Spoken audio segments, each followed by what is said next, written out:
You could look back at your life and you could split your life in two segments. One is your the first part, which is the learning part. You are in school, college, university, you are learning, and you're full-time learning because you want to develop yourself to go into the practical field and do something practically. This is an era you could easily label as knowledge building. You're not much using that knowledge, but you are building and piling up and accumulating that knowledge. That's the first phase. In the second phase, here you start a job, 2025, and now it's very different because here in this environment you need to work with the people. Initially in the first phase there was no requirement to work with the people. You had friends, you had a lot of fun, but it was all your individual effort. If you had a good IQ, you had good grades. The second part of life, it's about knowledge execution. Whatever you have learned in the first phase, you are going to use it, and to use it to apply to create results for your employer, you have to work with other people, which is not easy. There come the soft skills, not only communication, your interactive skills, your leadership skills. Here in this part, most people struggle.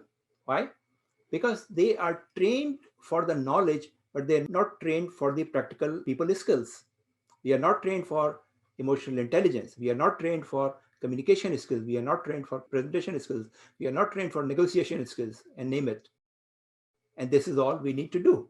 Some people are naturally good in these skills.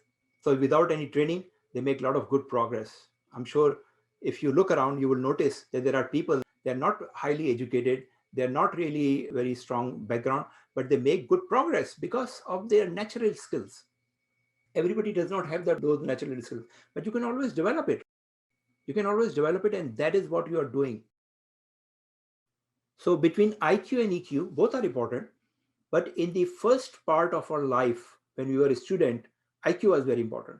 And in the later part, when we are employed with an organization, IQ is still important, but more than IQ, EQ is important because we are dealing with people and we are not trained in EQ. We need to work with all the time with the people.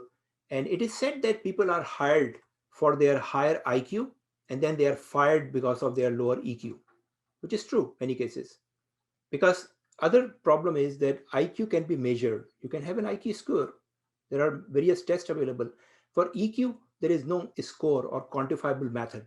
You can assess it, but there is no definite measure or method to measure your EQ level.